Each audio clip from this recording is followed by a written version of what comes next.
السلام علیکم غامدی صاحب. غامدی صاحب میرا سوال یہ ہے کہ میں ایک 21 سال کا نوجوان ہوں.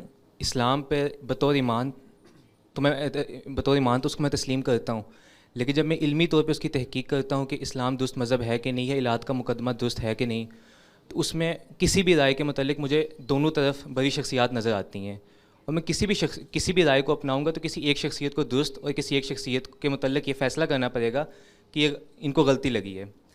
تو جیسے ہی میں فیصلہ کرتا ہوں تو ساتھ میں یہ بھی ذہن میں آتا ہے کہ جب میں اتنی بڑی شخصیت غلطی اور اس میں کوئی مسئلہ نہیں ہے کہ شخصیات غلطی کرتی ہیں، ان کا بڑے ہونے سے ان کا مقدمہ درست نہیں ہو جاتا، لیکن اگر اتنی بڑی شخصیات جن کی پوری زندگی اس میں صرف ہوگی، ان کو تدبر میں غلطی لگ گئی یا مشاہدے میں غلطی لگ گئی، تو میں ایک 21 سال کا نوجوان اگر کسی مقدمے کی طرف اگر میرا ذہن مان بھی رہا ہے تو میں خود کو اس شک سے یا یہ یقین کیسے دلاؤں کہ مجھے کوئی غلطی نہیں لگ رہی.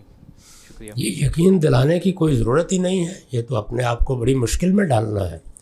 یہ کہ اس وقت آپ کو کتنا یقین ہے. ظن غالب بھی ہے تو آپ اس پر عمل کریں.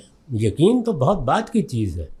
دنیا میں جو معاملات ہم کرتے ہیں وہ ظن غالب پہ کرتے ہیں، یعنی زیادہ سے زیادہ صحیح ہونے کا گمان. تو ظن غالب کی بنیاد پر ہم فیصلے کرتے ہیں، عمل کرتے ہیں. جب دوسری طرف کا کوئی استدلال سامنے آ جاتا ہے تو اپنی رائے تبدیل کر لیتے ہیں. ایک زندہ انسان کی حیثیت سے ایسے ہی جینا چاہیے. وہ تو اگر آپ مثال کے طور پر ہیوم کو پڑھنا شروع کر دیں گے تو آپ کا اپنے وجود کے بارے میں بھی یقین شک میں بدلے گا، اور ہو سکتا ہے کہ پھر ٹٹول کر دیکھیں گے ہوں بھی یا نہیں. تو اس لیے اس میں نہیں پڑھنا چاہیے.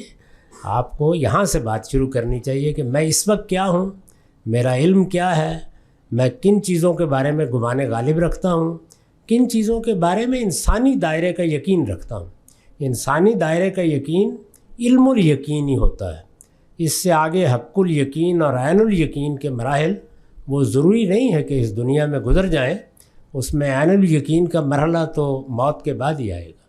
تو ابتدائی مراحل پہ اکتفا کرنا چاہیے، کیونکہ باقی سارے علوم میں بھی ہم یہی کرتے ہیں. کیا کہا جا سکتا ہے کہ اب تک سائنس نے جو نظریات قائم کیے ہیں وہ اگلے 15-20 سال میں قائم رہیں گے یا نہیں رہیں گے؟